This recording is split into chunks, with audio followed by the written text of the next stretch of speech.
So I felt this class that I put together would be the right class to start with, because we need to kind of identify, and I'm going to kind of share, I think it's 8 or 9 different basic strategies to get customers, and then give you some how-to behind that.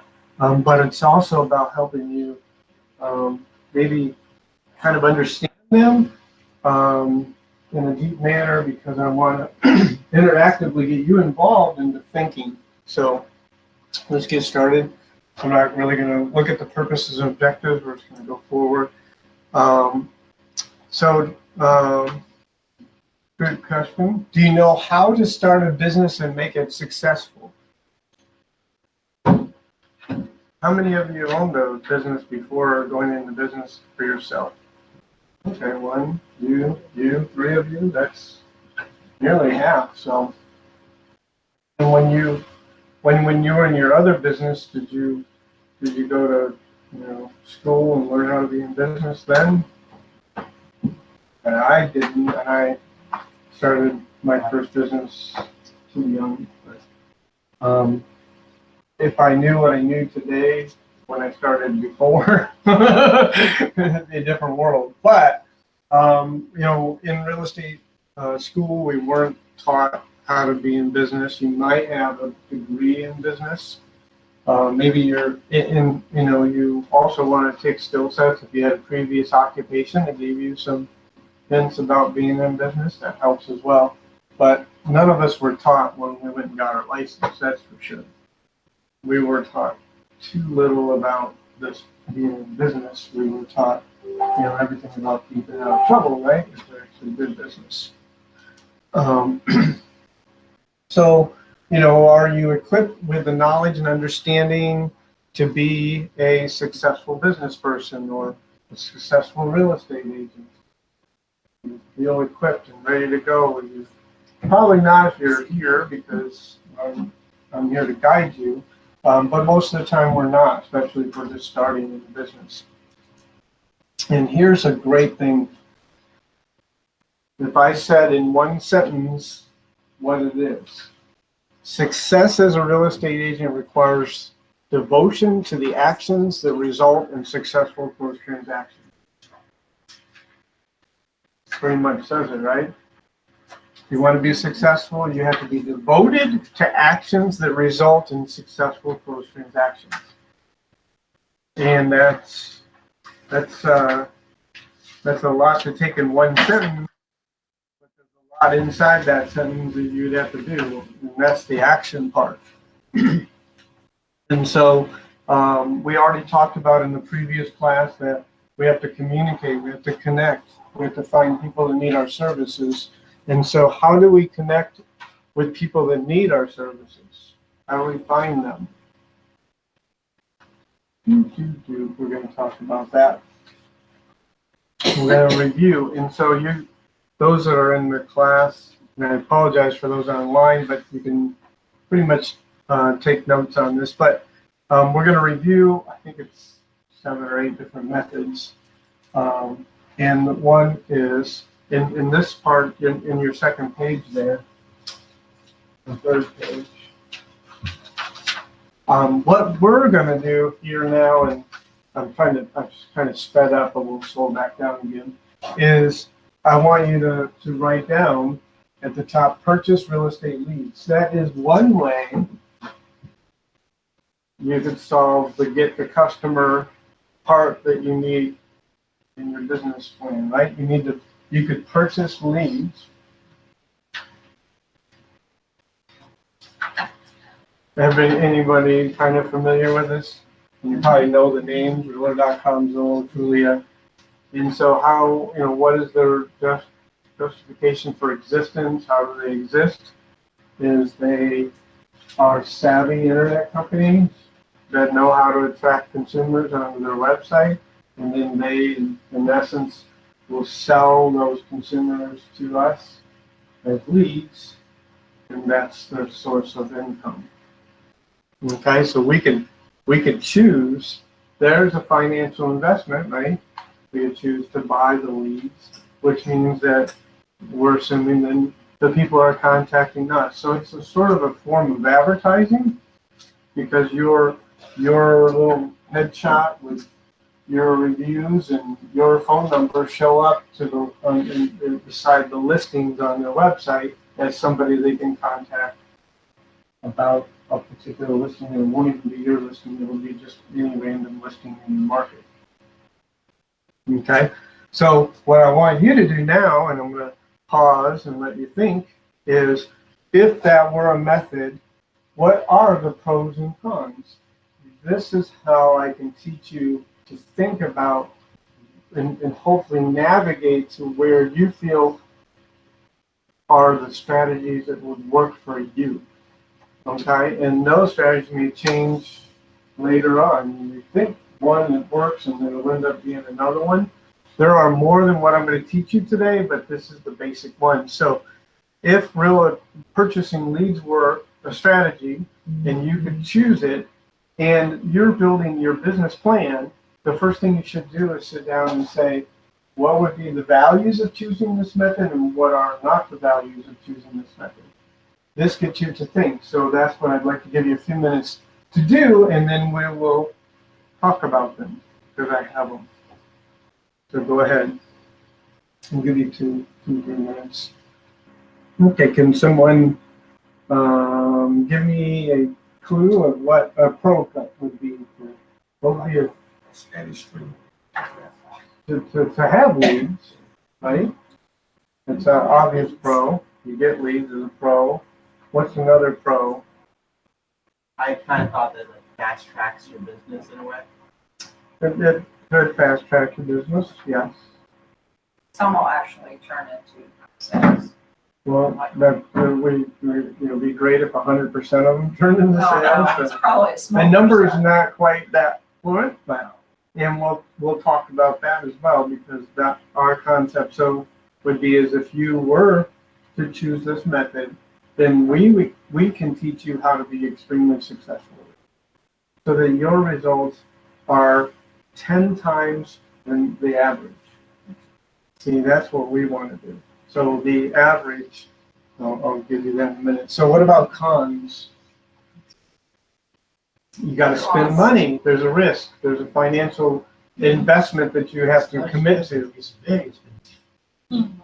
Well,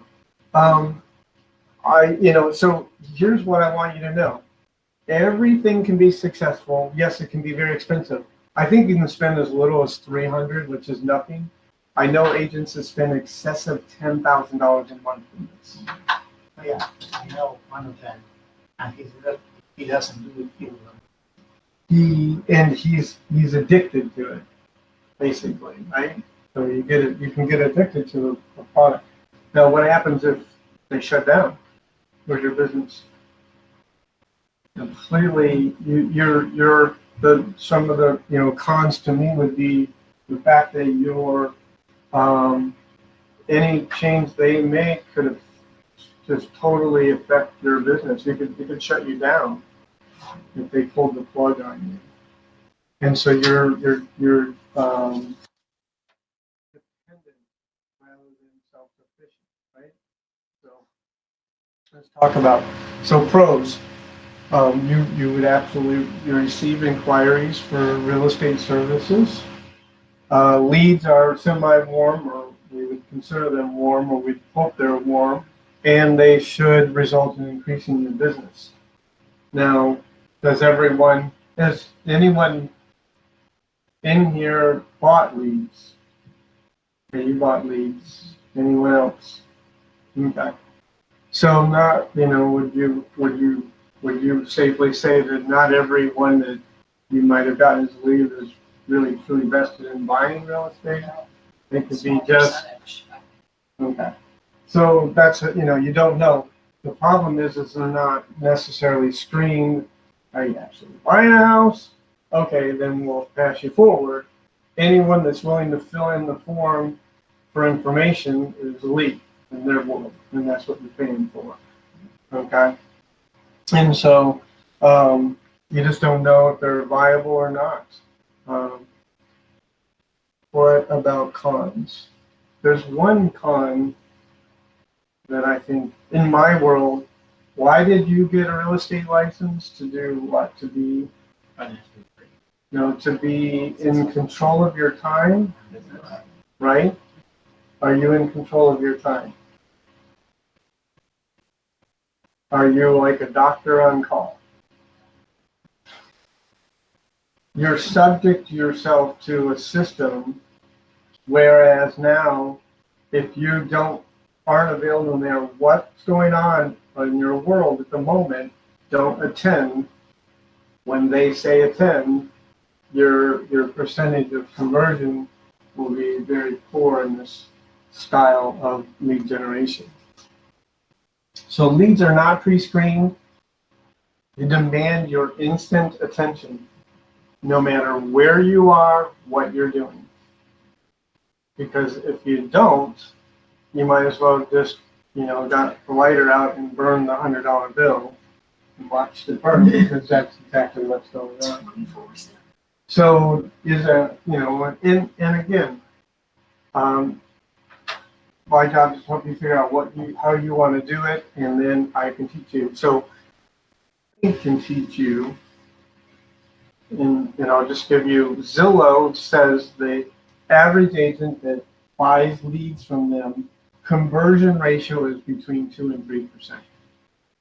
So for every 100 attempts to actually communicate with a lead they give you, you might close 2.5 of them. Okay, which is not a great result. I can system you up to a 10% return, because I can give you the skill sets and the know-how and the right systems to change it to 10%. So if you were spending, let's say, $3,000 to get 100 leads, and you close 10 of those leads, so 3,000, you closed 10, 10 generated 10 $3,000 checks. That's a pretty good return, right? It's a pretty good return, getting 30,000 for 3,000.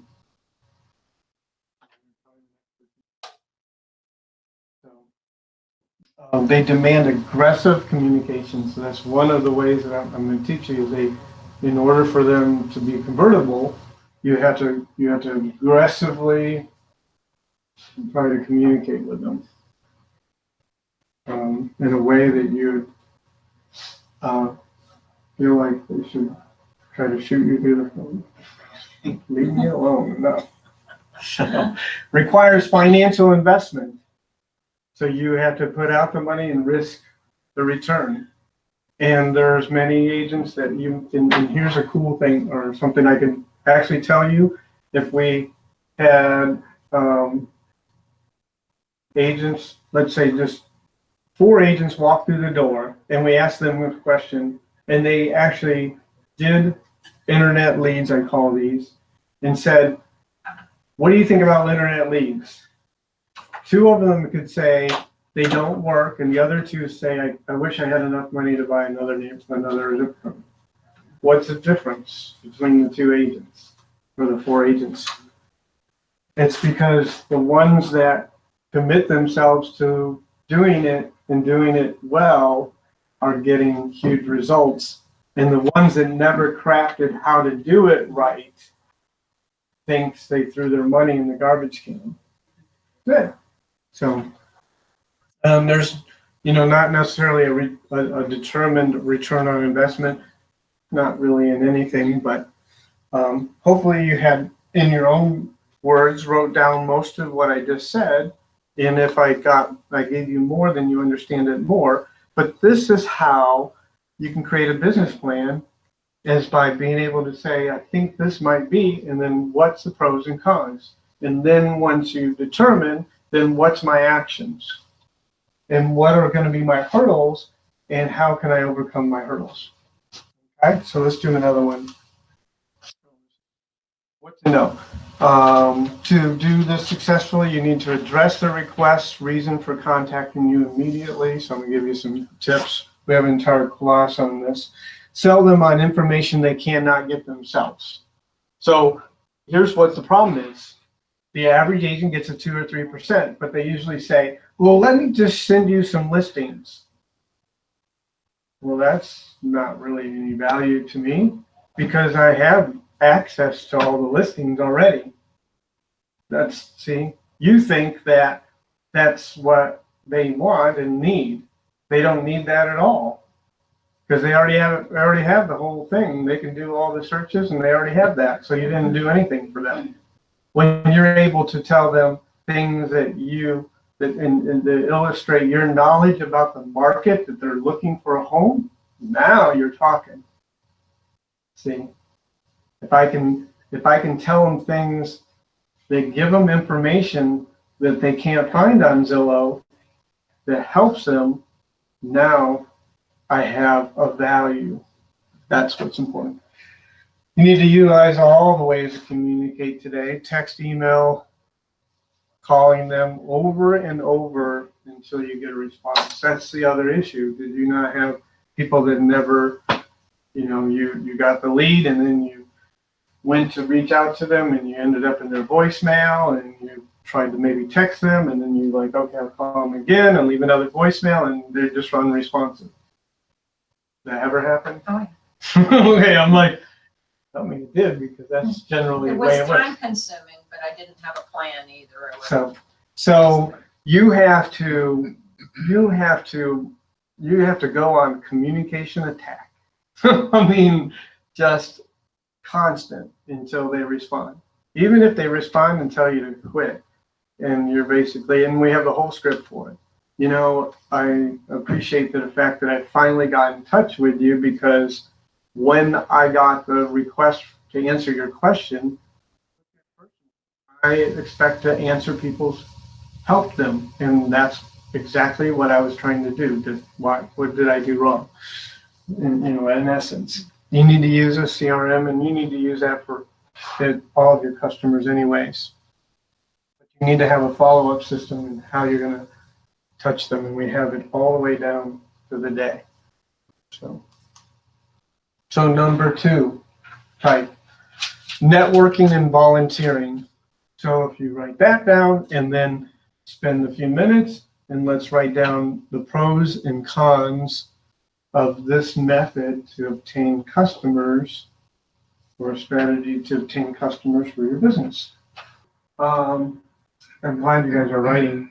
Is this another cool way to do this so you can really respect it and then make a better valued decision on what you're doing?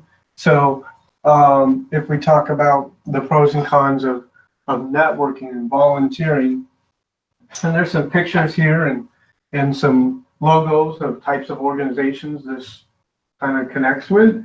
So what would be your pros? Meeting new people and connecting. Remember? You might really enjoy it. You're building your sphere, right? You got to be people, you need to build your sphere.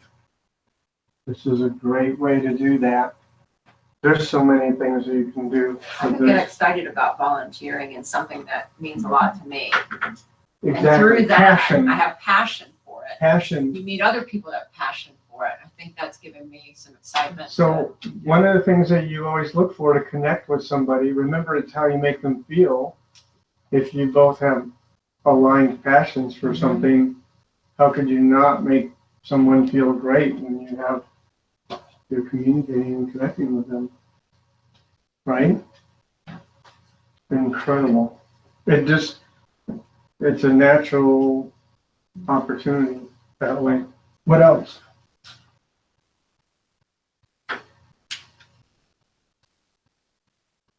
Pros.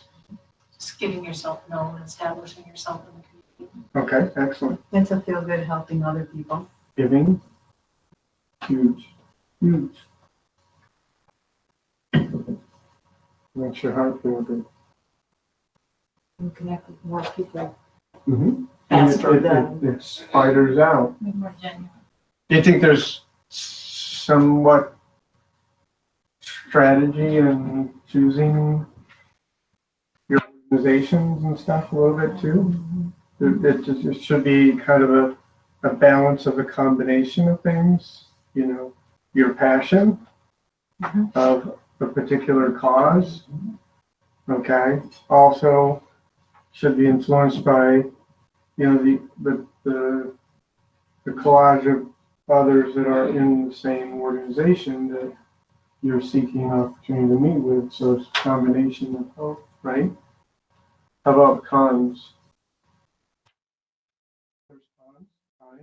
Time. It takes a devoted time investment. I'd rather trade time for dollars than dollars for dollars. And be honest about it. I've proven example of that. I'm not a proponent, though my business may have been extra valuable if I would have spent money on advertising and I learned it creatively. That would help. It's not about putting yourself into one strategy. It's a few, and we'll talk about that as well. So time investment. And some of these are more stringent. Has anyone ever been or are in a Rotary Club? Okay, Rotary Club, very stringent time investment because you have to be there. If you don't, then you're required to go visit another Rotary Club to make up for your time. It's still a great thing. There's chambers, there's BNI, there's organizations like Habitat for Humanity, so many things, and if you can add that as one of your elements, it'd be great. The pros, they become your sphere of influence. So absolutely will build your network of your sphere of influence by just getting in there. Okay. They should and will do business with you. Okay. There's still that level of confidence and trust and understanding, right? They'll refer you business. You will refer them business, especially if it's truly a business networking group. You're helping a cause and you're giving back, which then, is something notable in your stationery and stuff that you should let people know. Fortune 500 companies, they don't miss a beat on letting us know what causes they participate in, because it's kind of a give back win situation, right? So, how about cons? Time. Not the only real estate agent. Time. Competition.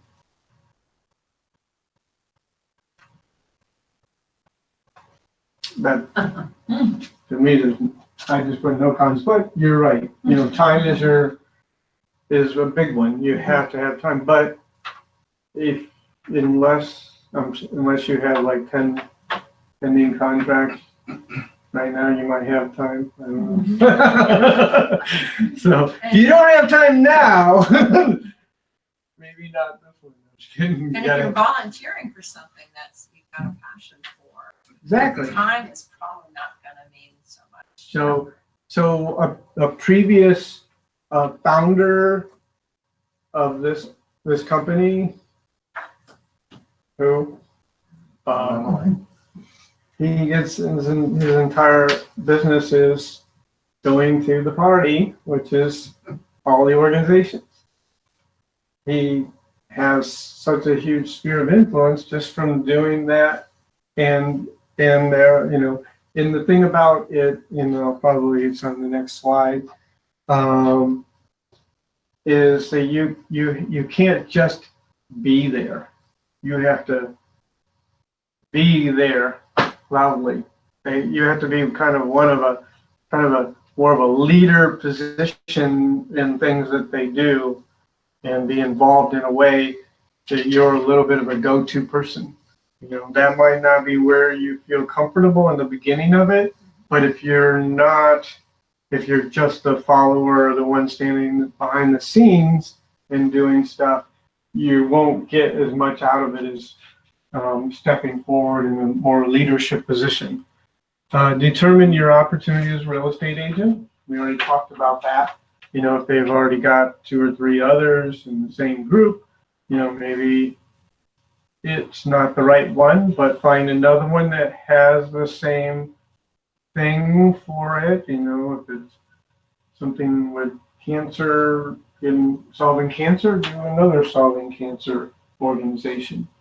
You know, so that you're still following the passion for personal reasons, and then you're still creating opportunity because it is a business decision as well. Choose your networking that aligns with your opportunity to reach your target.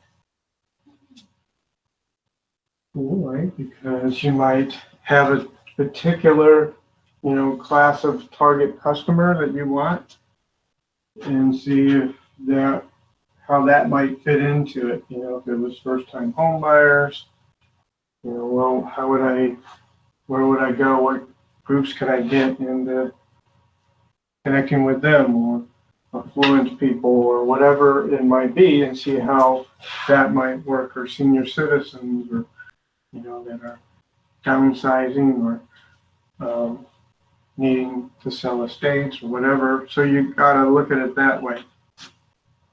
Take a leadership involvement position. You know, that might be asking a lot in this point, but maybe, you know, push yourself.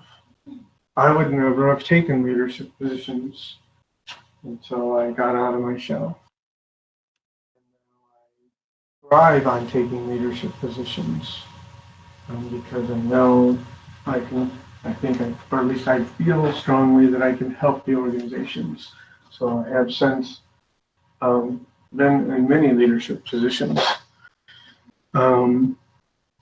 Touch your real estate services and provide them, you know, share what you do at the right moments. If you're involved in a networking event, kind of a volunteer event, and you're setup crew or whatever, and you do this stuff, it's not necessarily the right time to, you know, persuade business opportunity. It would be great to call those that work closely with you the next day and say, hey, you know what, I'm so happy what we did yesterday, and we made a difference. I thought maybe, you know, I'd treat everybody to lunch and let's get together and chit chat. Now you created a way to strengthen your relationship, and it's more appropriate for you, and you will get more from that environment to share yourself for business opportunity. Make sense? Mm-hmm. Okay. Next. So you could choose to assist another real estate professional as a way to do your business or grow your business. So if that was the method, how would that affect? What's the pros and the cons? And what I mean that is maybe be a buyer's agent for a team that has lots of listings, or in some capacity find another agent that seems to have a successful business and pair up with them, or try to get involved with them capacity that would help your business. So what's the pros and cons there? So pros, Low cost. extremely low cost. So you shouldn't think that you would have to pull out dollar bills right out of your pocket. What will you gain? What are pros? Learn from their experience. You would have more, you know, basically more hands-on learning experience, right? You're getting in the grind with someone doing that in real time professionally. So that's a value. So it's referrals. So that's the key element there, is that potentially if they have overflow of leads, which there's several agents that do, then they're going to be able to pass some off on to you, and so now you are getting business, automatic business, or getting leads that you need to service, and you have someone there helping you because now they obviously have vested interest, right? Because they're their leads and they need you to do good service and take care of them and close them. What else? So you learn with them, you get the leads from them.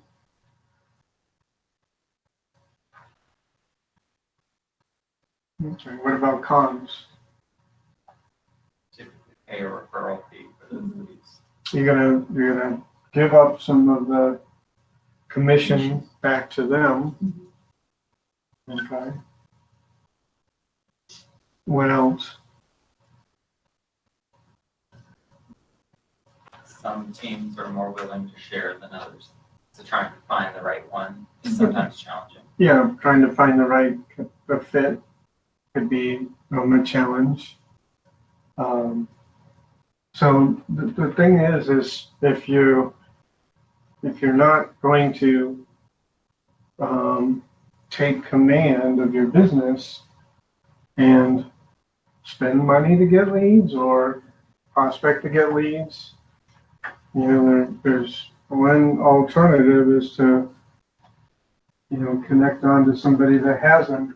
Though your business is going to, or your checks are going to be smaller than if it were a lead that you obtained on your own, is your income going to go up? Yes, it'll go up because you aren't got any income coming in without it. So yes, you're taking a lesser cut at the closing table, but your income it goes up because you're actually servicing customers and closing deals. Another, so let's go through these. Help you learn business, provide you leads, earn income sooner, or add additional income.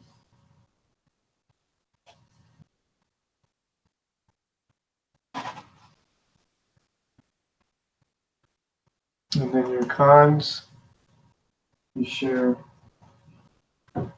Basically, the only con I see is your share. You're going to share not only with the brokerage, but now you're going to share with the expert agent that gave you the lead, respectively, right? So if you choose this method, you need to take ultra care of the leads that they give you and service them in a high, you know, in a really good manner, yes, because hopefully they'll give you more. If you flub up on them, then it was a bad business decision all the way around because it is a business decision on their part to be willing to hand you a lead in the sense that you can close it and carry it forward and make them very happy. And You can give them a little bit of feedback. absolutely, yes. So one small space that we will be able to tap into in this throughout the 6-week course is the fact that I think it's week 3 that we do open houses. So the majority of you don't have listings, and you'll work towards getting listings, but we do open houses that week.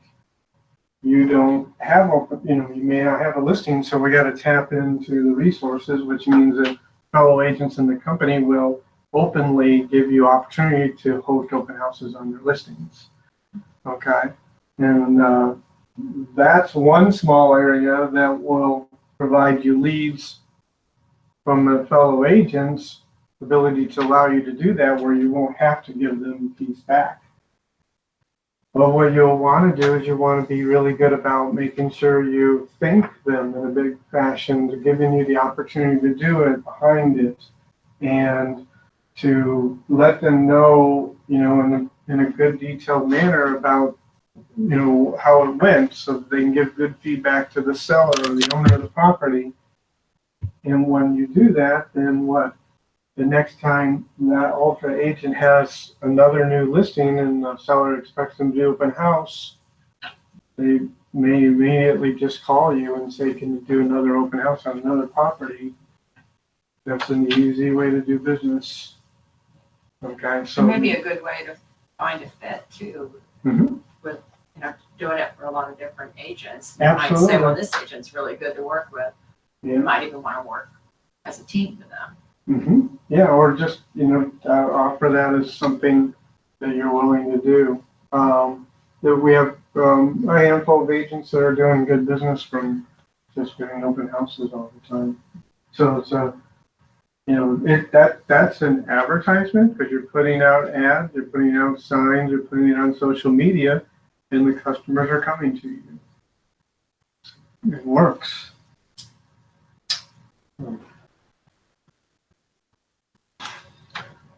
So number 4, advertising campaigns. So we talked a little bit about advertising the first hour. So in essence of advertising to get a customer, what's the pros and cons? So much as you can, I'll give you 2 minutes. We talked a little bit about this earlier, but what's the pros of advertising? Leads, customers. Get your face out there. Gets you out there more rapidly. You're not so secret anymore if you get ads out there, right? What else? We'll get your brand out there as well, so people start getting used to seeing Mm-hmm. your brand. We intended to generate a bigger return on investment than the investment, right? So what's cons? High cost. Financial risk, number 1. There's a risk. We don't know. It's unmeasurable. And I don't know at what point this plays, but a solid business consultant that would, consult a business on their success says, I think it's about that you should reserve about 12% of your income into advertising on average. You're making $1, that's 12 cents. So, if you're not making much money, that's not a lot, but once you start going, it is. I didn't do that. Maybe that was a mistake I made. I didn't, just never invested myself into that, but maybe I would have ended up, making more wealth if I would have done that. But that's what the average is 12%, I think, or the recommended amount. Generates warm leads. So if people are acting from that advertisement to you, that's a warm lead, which is great. Somebody that supposedly is on the radar, as long as the message was correct and got the right attention, captures desired customers. Hopefully you're, somewhat targeted when you make ads on what you're looking for in a customer. Are you looking for buyers? You're looking for sellers? Are you looking for sellers and price down homes over $1 million? What is it you're looking for? And you need to make your advertisements around who the desired customer is, so hopefully reach that customer. Cons, it's really the financial investment and the risk that goes along with that. We could be sitting here with no funds available to do that type of lead generation, which means we have to pick some other category then, right? Next one. For sale by owner as FSBO and expired listing prospecting. So pros. ROI. High ROI. You know they want it. I'm sorry? You know they want it. So what are they? Athletes. Are they free leads? Free leads. Right. Free leads, folks. Yeah. I want to pay for leads. So this was me. I was wrapped hard around that whole thing right there, and it works today. And for instance, I'm off topic, but I do the FSBO and class, and so when I do, we make live calls, right? And as soon as I did that in my last class down in FLR, it was immediately what did happen. The preview appointment turned into a listing appointment instantly. So, and all it was is the willingness to call and have a very easy conversation and start a rapport. So simple. Pros. Leads are free. That's a really good one right there. You get to target specifically what you want, where. Target your customer. Pick your customer. Pick your business. I can pick my business. I have complete 110% control. If you're getting a referral, do you pick your business? No. It could be somebody and there's no, our job at that point is to service them no matter what, right? But if you're now in 100% control of what your business is, wouldn't you like to have the opportunity to pick exactly who it is? Absolutely. Pick your business. They're free. What else? What else can this do? You're in control of your time when. You're in control of your time. There's another one. It's really big, huge. And I would say one word: leverage. Leverage. You have to sell yourself, they need you, Okay, because they haven't been able to sell their property. right. Let me say it this way. How does Zillow get customers for us? They leverage all the other listings that they have and everybody goes over. So when you have a listing and you're marketing listing, what happens? You're leveraging it to get all your other clients. You're getting all the buyers for free now. Need I say more? Now you have the product to attract the buyers, and how much does that cost? Okay, so you kind of see the domino effect. What about cons? If I said Rejection. phone, Yeah. I got a red phone, and said here, but here's the phone number. Call in.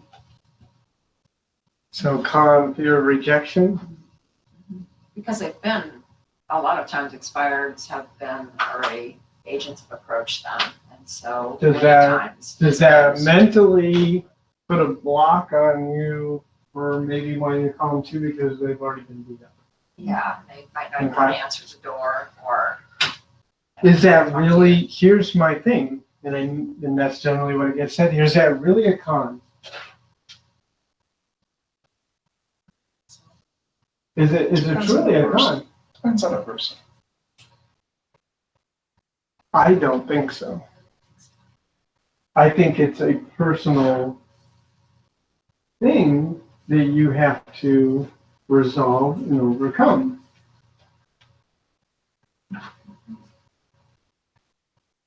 It's an obstacle, but so leads are free. They're now leads. You get to choose your business. There's competition, and you have to have skill.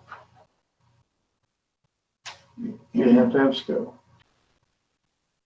But, so, I mean, you're very early in the business. How many times have you went out and previewed a FSBO home? The early success story I had was I previewed a FSBO just off of Scott's script, precisely, exactly. Then after I did that, she didn't want to give me, the time of day at first. I built the report after I looked around the house, asked some questions. On the way out, she gave me a card, built the report. An hour later, we were in the office. I was in the office, called her back and said, hey, me and my team feel very confident that we can get your home sold in no time at all. Invited her to have a cup. Just, hey, tomorrow, can you come by the office 10 o'clock for a cup of coffee and talk with us? She said, okay, I'll put you there. I put her down tentatively, and then she texted me at like 7 and said, I'll be there. And then the listing specialist, I'm on the team, we did the whole presentation, and we got the story ended with her house closing 30 days later or something like that. And so in what I understand, you know, there's several things here. It's not what I thought I got into business to do. Okay. I don't like it when people call me. I don't like it when people knock on my door. Everybody else has already called them. I could go on and on and on. Again, it's not my job to pick your strategies. It's my job to expose you to what the strategies are. It's important for me to do that, and then you find your strategies, and this may not be one. And a lot of time because I understand the values of this one. But this is kind of where it starts. If you want to build a high level, high production business in real estate with the least amount of effort and time, you kind of have to go to the listing side. There's two sides, listing, sell side. Because once you have a listing, so you have listings, right? Mhm. You could actually get a text message right now and somebody says, I want to show the listing, and you can text back and say, go ahead. They don't no longer have to be with the customer. They're just waiting for the contract to finally come through the email and having a couple little conversations in between. So literally, you can be anywhere on the planet now as long as you're connected and you service the customer. When you have a buyer, you have to be in the car with them or following them and go from house to house and spend all your time very dedicated to them. So, and we'll talk about that in that class. Scott? Yes. One thing that always kind of in my head was that expired listings, they may not all be, pushovers. They're not all going to close, as you expect them to. Right. They've already expired. There's a problem.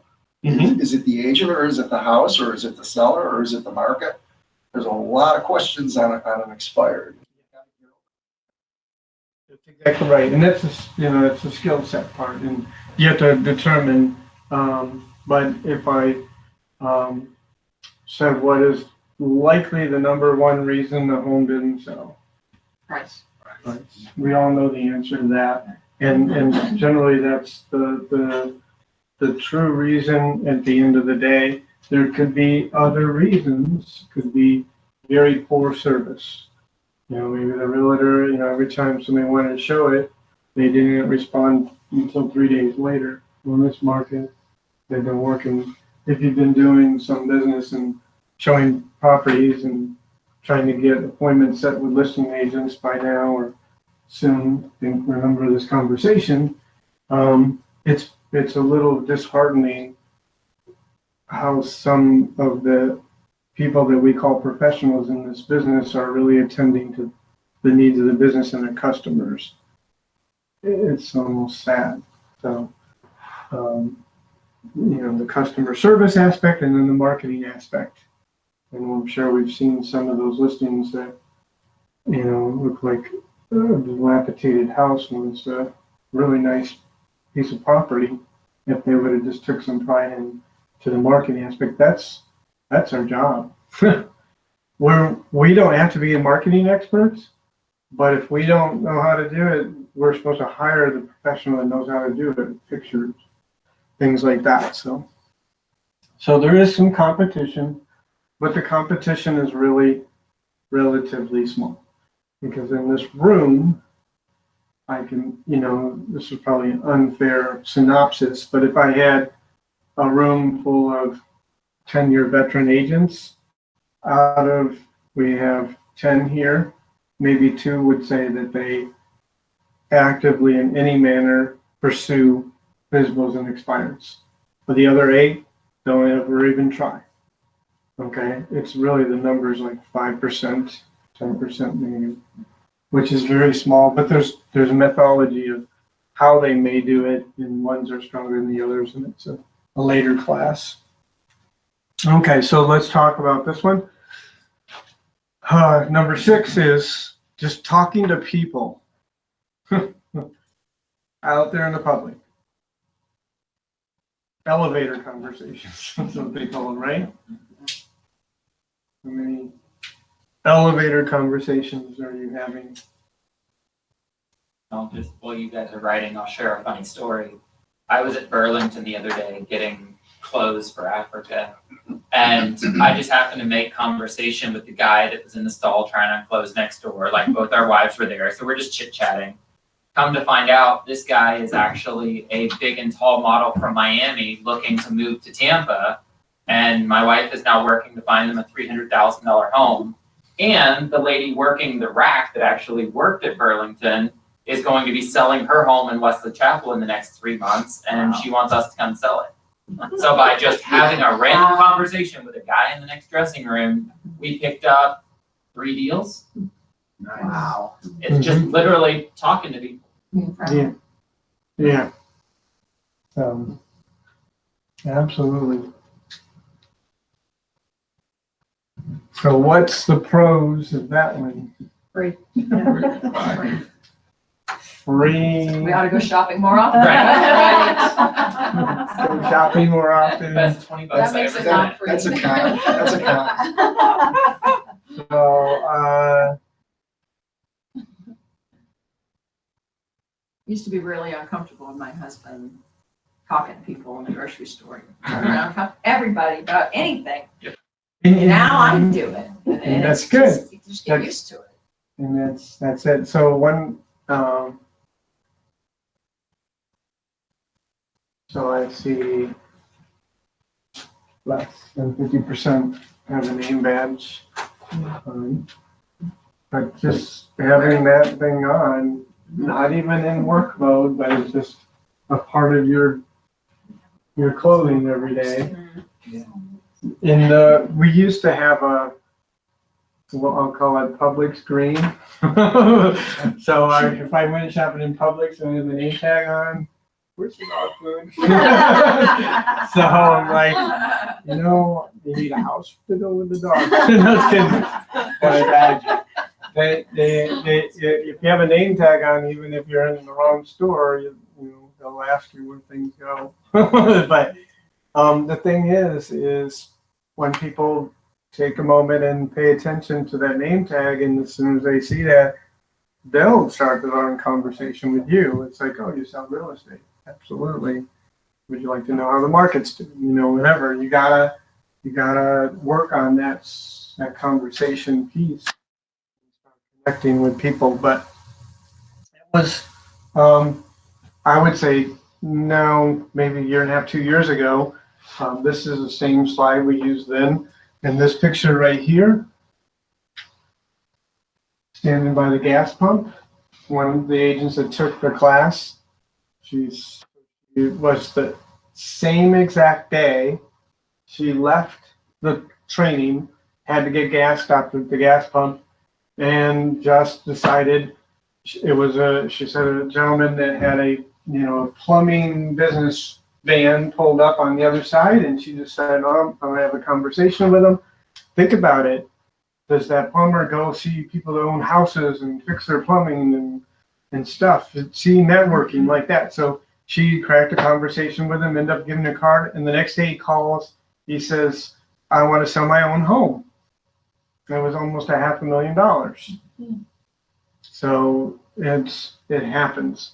When you're in the restaurant, you're getting serviced by a waitress or waiter, you give them a tip, add your business card with a tip. I mean, you've got to broadcast it everywhere, not necessarily thinking work mode, but just don't know when it's going to happen. And you would be amazed how much you could get just from doing that. And tip not well. having to I cold was gonna call. say, if you include your business card, tip well. Yes. Well, that's Don't all. leave them a $2 tip on an $80 bill and Yeah, then slip your well, business card in there. There is, yeah, you gotta do it right, but, so what about cons? It'd be uncomfortable to talk to strangers. Cons, so, is that a con though? Well, See, now it we're is on- for the person who's uncomfortable. I'm teasing. Okay, pros, generates unexpected opportunities, builds your business brand, easy to influence. And a lot of times when you have a little bit of a conversation, there won't be them. They will think and realize that a relative or a neighbor or a friend needs you. And they will bring that opportunity out. I was just talking to my neighbor and she said she was probably going to put her house up for sale. Okay, great.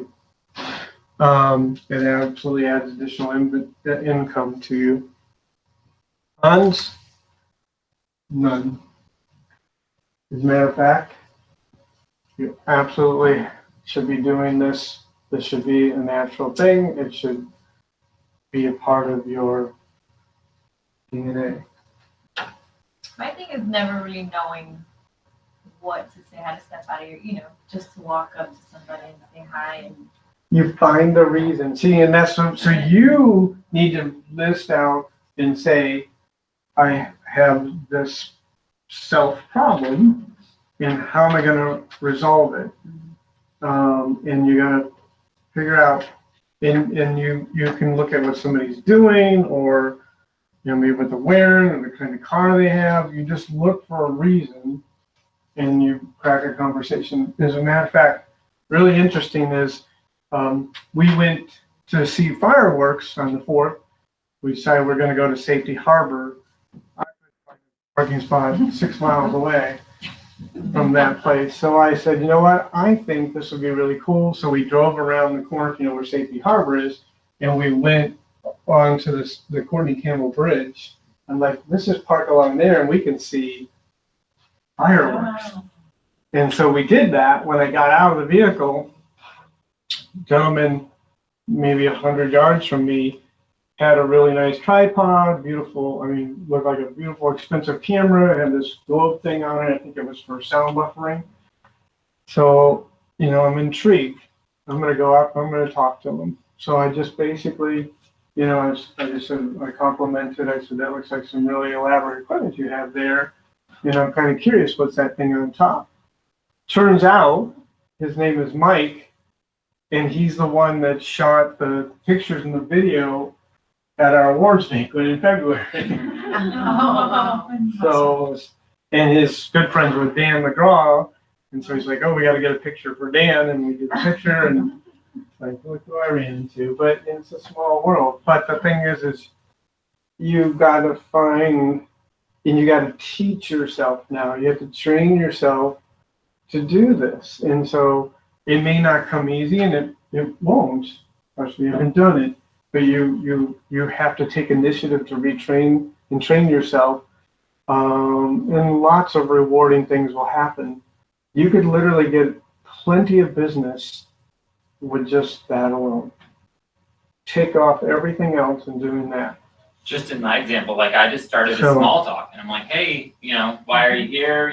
Whatever, what are you looking for? And then that became oh, I'm a model. And I'm like, oh, I do real estate. He's like, oh, we're looking for a house. The conversation just sort of goes that direction, so you're going to talk about the fact you're in real estate. You got to find a way to bring that into it.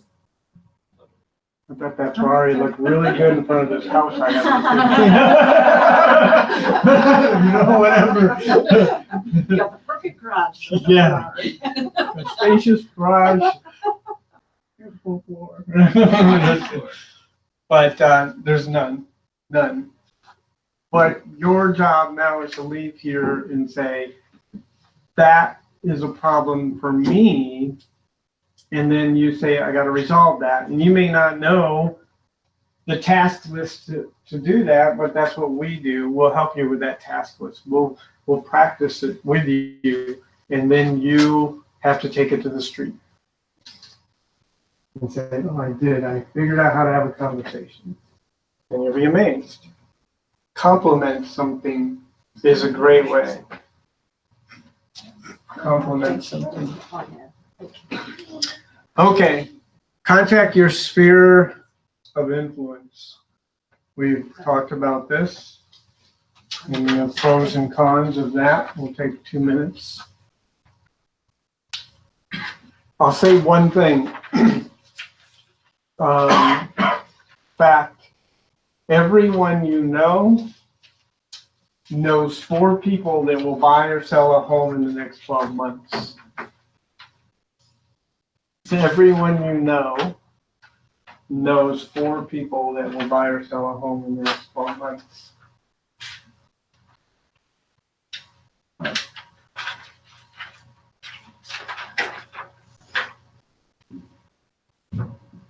My sister was having lunch with her realtor yesterday in Dallas.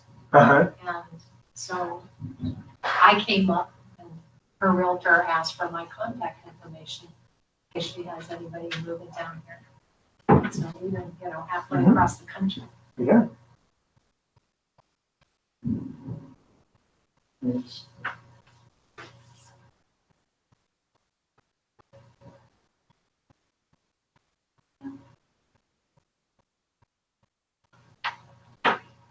And what's really painful is when you learn that someone you know or someone they knew just bought a house. And you're like, well, why not me? And there's a reason to contact them. Or be the top of mind. So, what are the pros? They already know, like, and trust you. Easiest business in the world. What else? The easiest business in the world. Cons.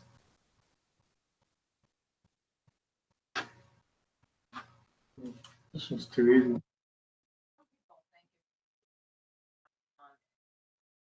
family and they use you doesn't go right, and effect on your relationship with family. So they may want to steer away from your family or friends. Yeah. So- A couple times. Trust. You have to indwell 110% to trust you, and that you don't let the business reflect or damage the friendship. If you do that in a great way, say, you know what, the most important thing to me, and I'm speaking to my friend, is our relationship. Our relationship trumps everything. I appreciate the opportunity to do the business. You think I'm not doing a great job, please let me know as a friend, and we'll correct it. If it in any way might interrupt our relationship as friends, I'll dive out of it and go find someone else, because the friendship is the most important thing. But then if they choose you, you give them over the top anyway. So you should really attract the opportunity no matter what. I would be offended if my friends didn't use me Exactly. or my family, you know? So, in with the exception that if, the friends that have other type friends in it too, the friendship is okay. And that's priority. But you should be getting that business. But you better deliver and deliver in a way that it won't interrupt. And that's the first part of that, is to go through it the same as if they were a complete stranger. So there's a clear level of expectations laid out. This is how I do it. This is what I do. This is the way I do it. And then, are you good with this? So there's no misunderstanding. You can't have misunderstandings. So they're easy to close. I relatively could go into most of the people I know and do the business without giving them a presentation, because they're already committed before I even arrive, but I still going to make them suffer through my presentation because I got to set the expectations.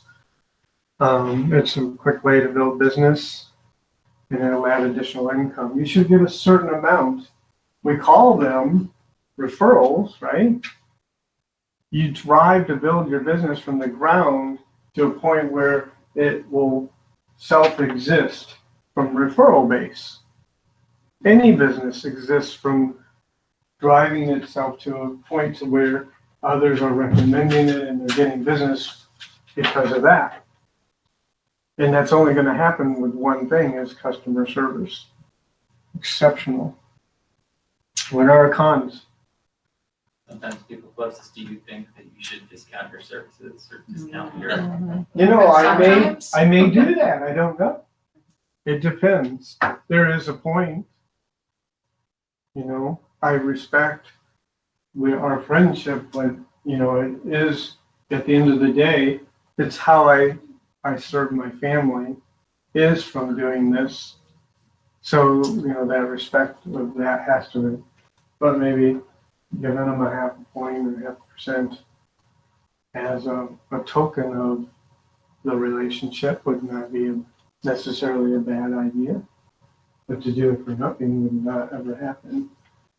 When I came, when I'm not a charitable organization, I will work with you, I will help you. I will, you know, they should believe in their mind, I give everyone high level service, so it's hard to give more than I give, but they, in their mind, they should naturally have expectation that I'm going to take extra care. Yes, I'm going to always look out for their best interest, but I'm going to do that for everyone at the same level that they're going to know. So, We've actually questioned friends that didn't use us, and we asked them point blank, why didn't you use us? mhm. And they said, cost. We felt bad about asking you to reduce your price, so we went to a stranger. Mhm. And he gave us a discount right off the bat. We would have matched that, you know, but they didn't even feel comfortable asking us. Yeah, well, that's what you got to teach them. If you ever, in the realm of any kind of real estate work, please consult with me and let me sit down with you so that you try to edge in that opportunity. At the end of the day, you know, you can show people why, though it may appear that it's a more expensive proposition, it's not, because the results you deliver from the service of or level of service you provide is a benefit, financial benefit, not a person in a worse financial position. So I always tell them this way: if you think it's expensive to hire a professional, wait till you hire an amateur. And that's another con too, is your friends know you're just starting out. So they think you don't have the ability to do the job. And so you've got to overcome that. So you got to work hard, and you have to expose them to you doing activities. You know, so when I say, when you do open houses, invite all your friends. They may not be buying a house, but there's a subset of what that's doing. It's like, oh, she's doing activities, she's serving customers, she must be doing good. And their confidence will excel really fast when they're exposed to you doing actions inside your business. Okay. Not only that, I have my broker 24/7 at my side. I have a mentor. You know, blah blah blah blah. I have a whole team. So very important. So sphere of influence is in everybody's strategy. That's one, and then you should have a couple others. So what is the business term used for measuring and analyzing your profitability from investment? ROI, return on investment.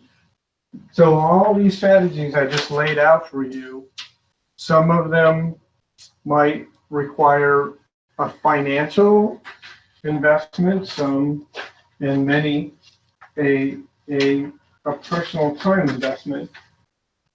And no matter what you do, you should always say, is going to allude to a bigger return than the investment that I make.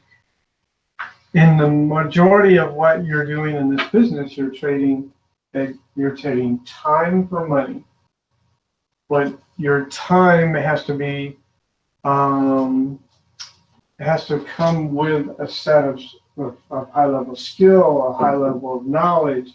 And so when your consumers see you, they see the investment they're making is a solid investment because you're skilled and get it and you understand that you're going to navigate them and they're going to come out best when they choose you. So how is it measured? We make the investment, and then what is our return? And then is it a greater return?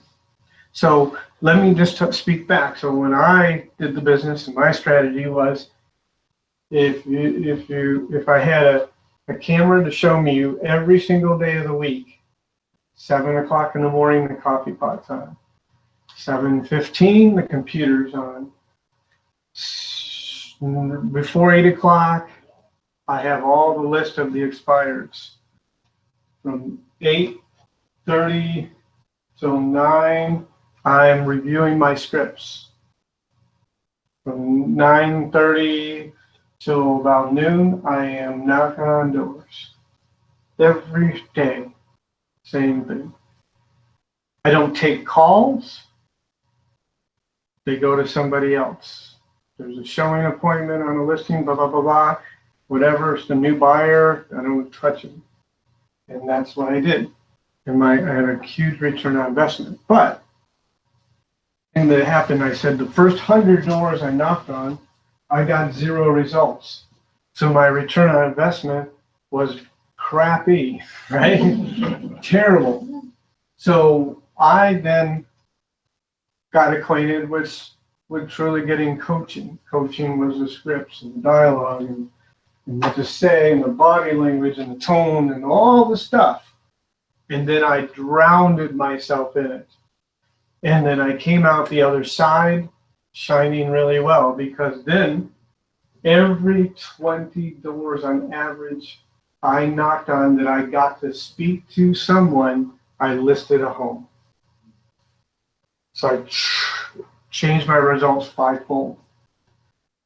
And so when you do these things, you have to toughen up on the emotional part of rejection because you get rejected. So what did I get? I rejected 19 out of 20 times, right? And so once I got the formula down to how many it took, then I trained myself how to escape the mental exhaustion of rejection and say, that's great. So when I got to the door, and if Lori rejected me, I would say, thank you very much for the opportunity. Shake their hand. In my head, I would say, I only need 19 more. No's. Because I know number 20 is going to be a yes. Thank you very much. You helped me out. I only need 19 more. Good way to look at it. Okay, so return on investment. What do you need? You need a larger return than the investment. And how do you get there? Can ROI be different for each agent? Did I just describe in my own world almost 2 different agents? So there was a hugely different result in my ability. It wasn't the fact that I wasn't willing. I've already made the commitment. I was willing to go dreadfully knock on somebody's door and try to talk to them. But I wasn't getting a return on my investment because I missed one main huge component was how to have the conversation in a meaningful way that created a world to where I influenced and convinced them that I was an opportunity for them. Do you think So, in this day and age that people are accepted to you knocking on their doors now and opening their doors? I think less people open their doors nowadays than they used to. it very well could be. And I'm not necessarily saying knock on doors or make calls. Different ways. You just have to communicate with them. If I weren't here doing this, I'd be knocking on doors, and I've done some here and there and practice with people.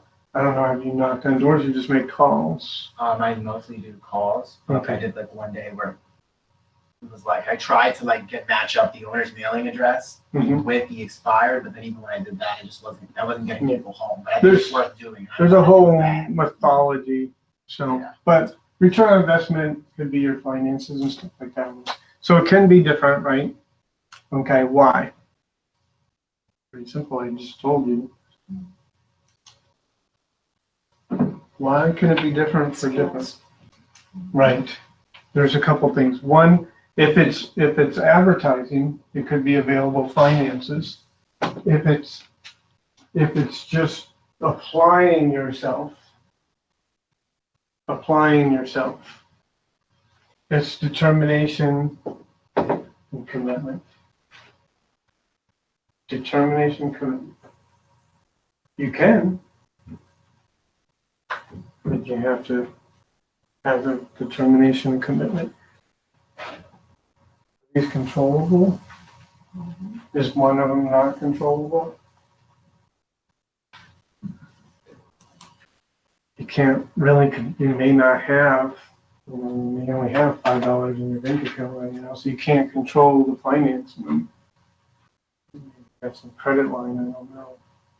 Probably wouldn't be my advice to go negative, but that's less controllable. But where it's very controllable is you and your determination to change things in your own world to make it happen. And that could be getting involved in the networking group and learning how to connect with the people in there. It could be just eating at the restaurant and talking to the waitress or fellow at the table next to you, or making a cold call. You have to broadcast out, or getting really bold and making a Facebook Live video and talking. So it is controllable. Any questions so far? We went through 6 or 7 strategies. There's so many other elements of strategies as well. There's more to this class. There's more here. We have more to go. Oh, I know. Okay. I thought you were I'm at the packing up on Oh, me. no, So there's niches. Luxury is a niche, or first-time home buyers is a niche. That's tailoring towards a certain targeted client. And so you could get into niches like, dealing with folks that are going to divorce court and realizing that many times they have to sell the marital home. There's so many caveats in between there that you could pursue and become efficient. So it's seeking those. If you want to know general, so I call this general real estate. I call those niche things, I call it specialist. Okay. Though I was a specialist at listing homes, I felt like I was a specialist because I was just a listing machine. But there's many different avenues you could travel to do the business as well. One of the other ones that we really didn't speak about was also farming, and that's really capitalizing on the community itself. Any questions about so far what we've covered? When you were talking about like the Zillow advertisements, what are some key things? You had mentioned provide them with information that's not accessible to them. What are some of those key things? If you could elaborate more on that. Okay, so I would be tailed to ask them, kind of what drew you to ask about this particular home? Are you generally interested in the area? Currently, where are you living? I might kind of know that. The phone number is 516. You live in New York right now? And can you tell me, a little bit about you and your family, and then I'm going to tailor around that. So let's say they, nope, it's just me and my husband. We're retired. We have 2 little chihuahuas. They tell me something like that. I'm like, well, those are some important things in your life, is your 2 little chihuahuas. So I'm kind of curious, living in a community that has, big sidewalks near a dog park, would that help you? Can I look that up in Zillow? No. Okay, so I actually know, this dog park, and there's 3 communities nearby. At night, they have real well lit up streets with big wide sidewalks. Can I help you maybe pinpoint a home in one of those kind of communities? See what I did? You can't find that on Zillow, right?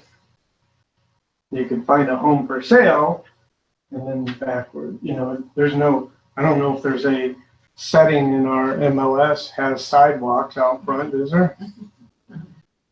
But you have to latch on to something and share a knowledge of something they can only get through you. I mean, they could get through maybe to another real estate agent. If you're deeply understanding and knowledgeable that way, you can now connect with them, and now you add value.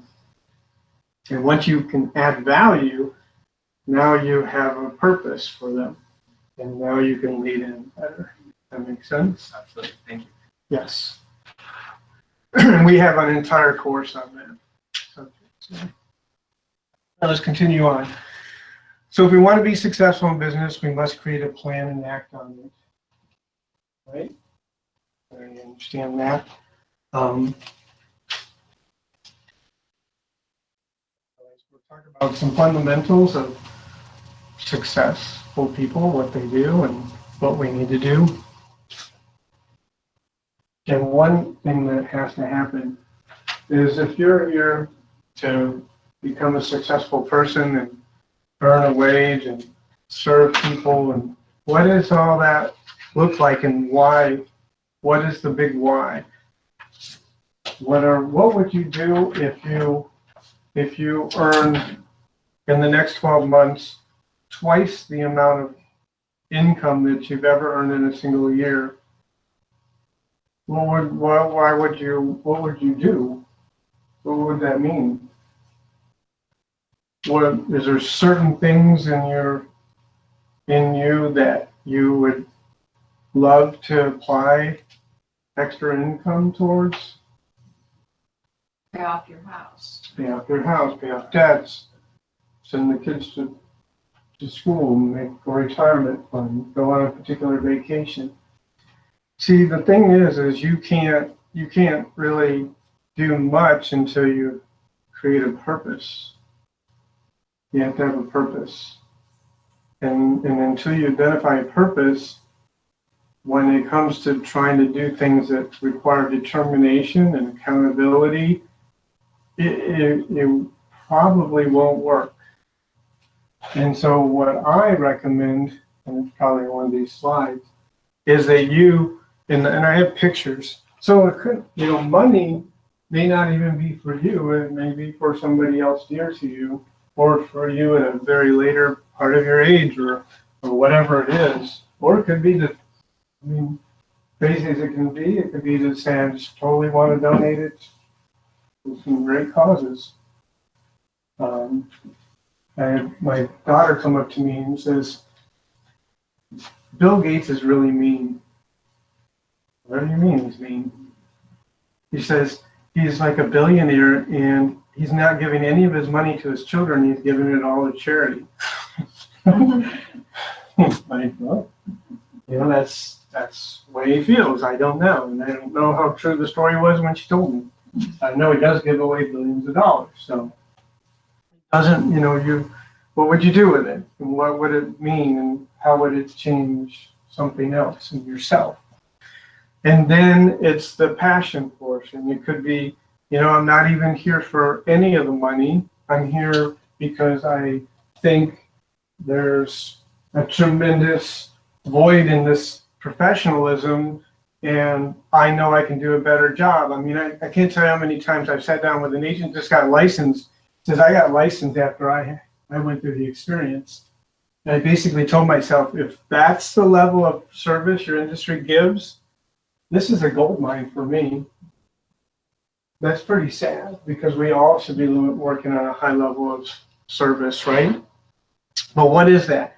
And then you basically take can go down to your Walmart, Walgreens, Michael's Arts and Crafts or whatever, and get a big piece of poster board, right? And then you go on this thing called Google Images and you find the things and plaster them all over and create a collage, glue them on, get out the scissors and hang this thing and take pictures of it, make it your desktop, you know, whatever. And then you have a reason to look and say, that's why. If you can look at it and say, that's why I'm grinding at the moment because the big picture is right there. And realize you can have any of those things. You can have any of those things. And it could be more time.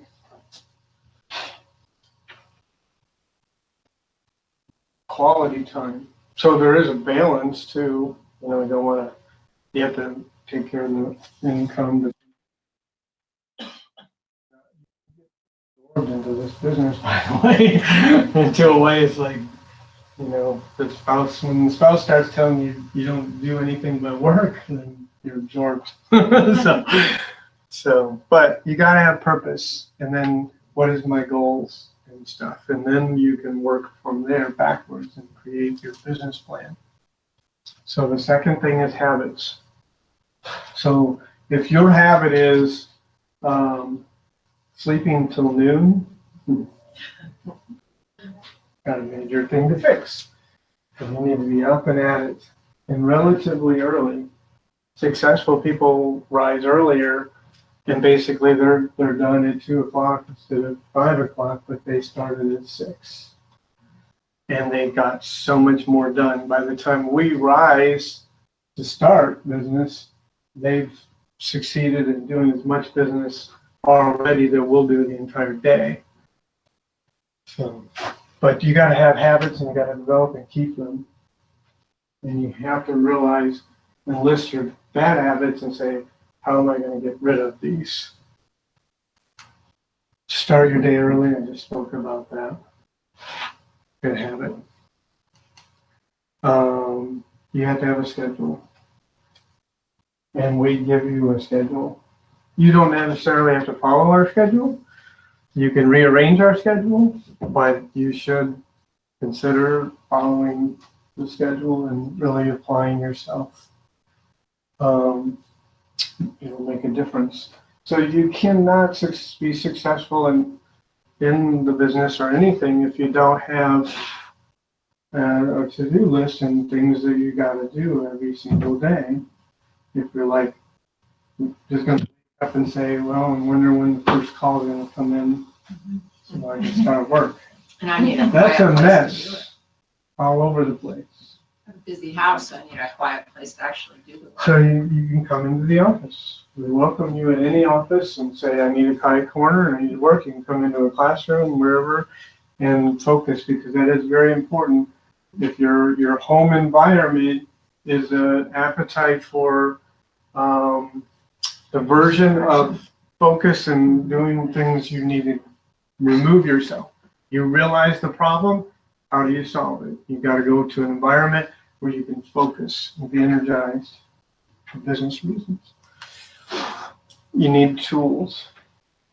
We have pretty much all your tools. The scheduler is a free thing. It's Google Calendar or one of those type of things. But we do have a small CRM, not robust like some other tools, but males can relate to a good set of Craftsman wrenches versus a Chinese made set of Craftsman or wrenches. Same thing. You know what kind of kitchen utensil you ladies like versus the junk from the dollar store. It's worth the investment to buy quality tools, and wherever you find something that fits you, get it because it'll pay back big time and you got to utilize it. Because there's no constructive way. I was managing fluently, 100, 150 leads at all times. Okay? It can never succeed from here. I needed the tool to remind me, and I had to push the button to set the reminder so that it would remind me when I needed to act. And so you have to have a good set of tools. If you only got 1 or 2 customers, you should be okay.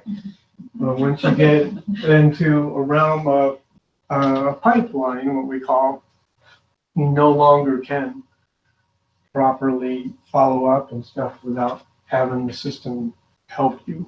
So practice and master the skills. I've preached that already. And that's some of the dialogue, and you'll get plenty of that here.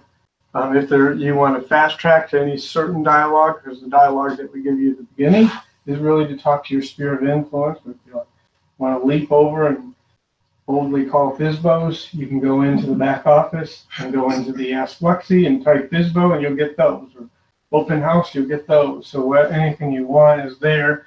We're meticulously giving it to you in a chronological order to try to help wean you into a system of success with your daily actions. So,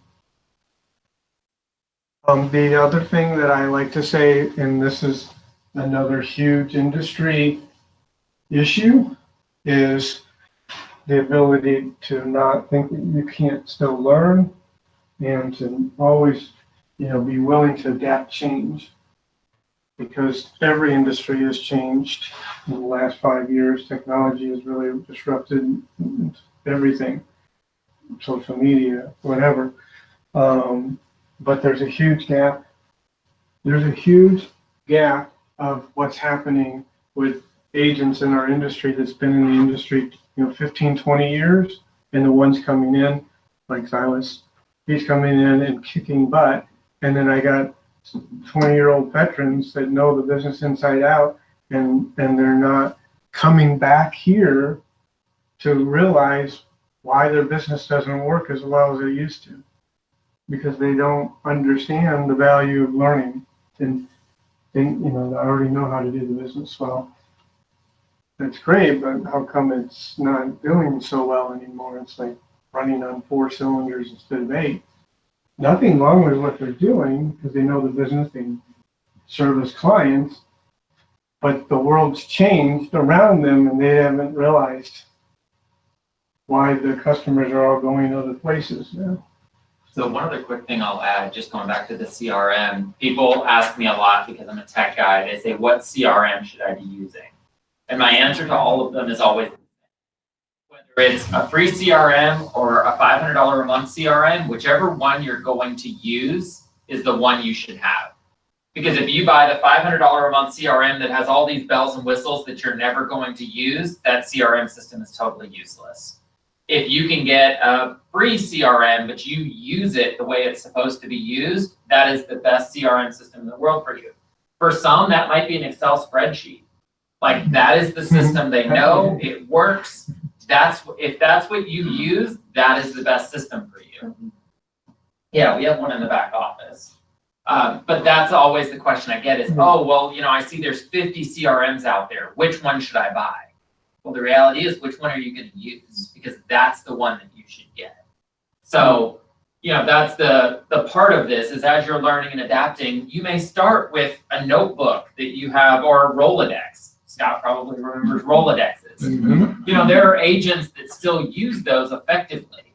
But as we're learning to adapt and change, you might slowly start digitizing your Rolodex, and then, working from there into what is going to really work for your business. There is no silver bullet of, this is the one system that's going to make magic in your business. It's whatever you're going to use that works. Right, and you may test a few of them before you settle, and they can vary quite a bit. So, Client resource manager. Thank you. Client relationship management. It's a database, another word for database system, but you want one specifically tailored for the industry we're in. So they have real estate specific CRMs, and they let you schedule, they let you keep notes, they track your all your communication. They can send text messages, emails automatically, and all these things. So they become your virtual assistant in a way, and say, okay, this is time to follow up with so and so. So you should have it drop on your daily schedule, 5, 10, 15 people that you're following up with every day. But you don't have to figure them out.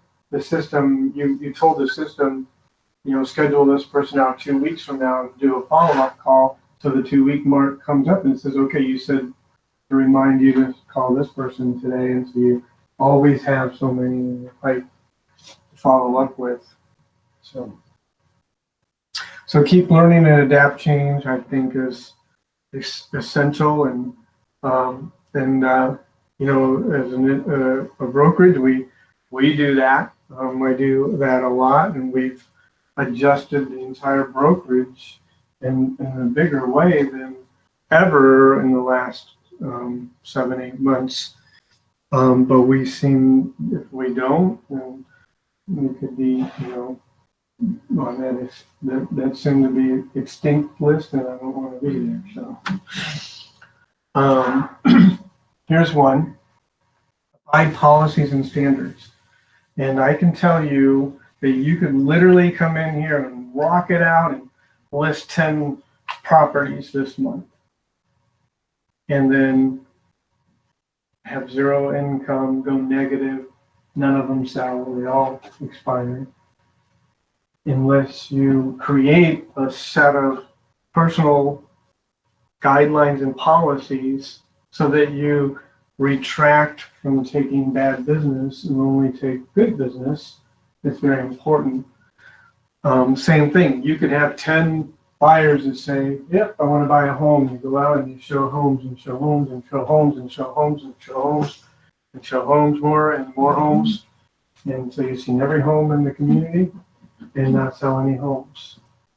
And there could be a number of reasons. They're not really motivated to buy, or they're not pre-approved and they can't get financing and all these things. So you have to have some set of personal rules and policies that say, I'll go out and give you a free day to get a little bit of rapport going, but after that, then this is what has to happen as your professional guide in helping you accomplish buying a home.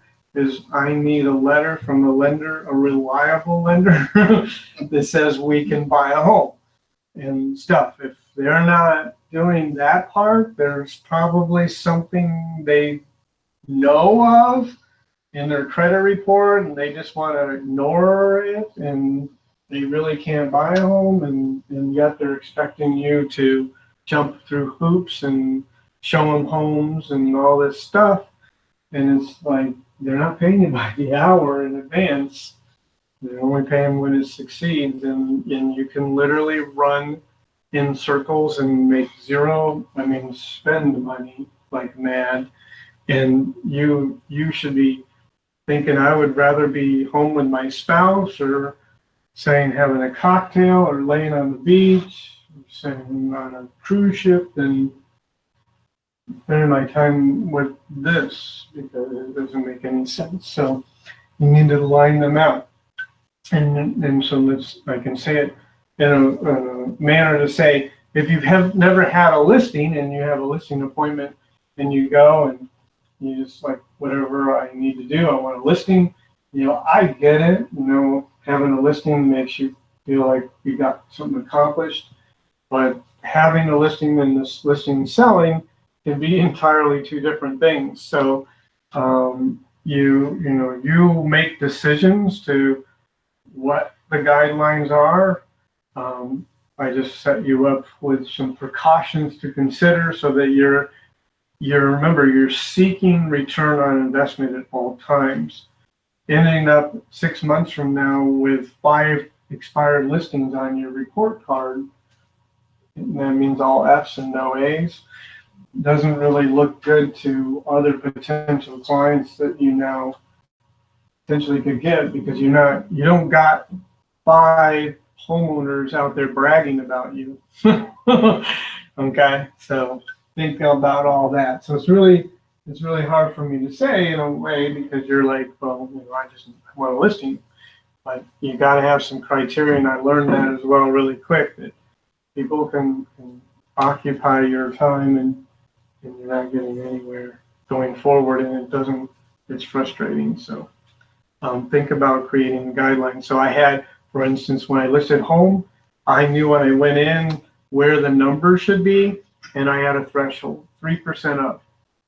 If they went up over the 3% threshold, I walked. I just walked. I'm like, in a polite way, I appreciate the opportunity to share with you and show you, but I really respectably, I'm not positioned for the job. And this is why. It's not probable that you can sell this property. This isn't going to work. And thank you very much for the opportunity. And I left. So that's the way it went. Any questions? Okay. Scott, just one. Can you talk more about the door knocking strategy for the expires that you set up? You said you left around 9:30. Did you find door knocking expires between the hours of 9 and and 1 o'clock? It sounds like maybe that you did it. Did you have a good success rate there? Mm-hmm. I would think that people would be like kind of at work, the homeowners and stuff. And did you always make sure to confirm that it was the mailing address matched the expired listing? Address?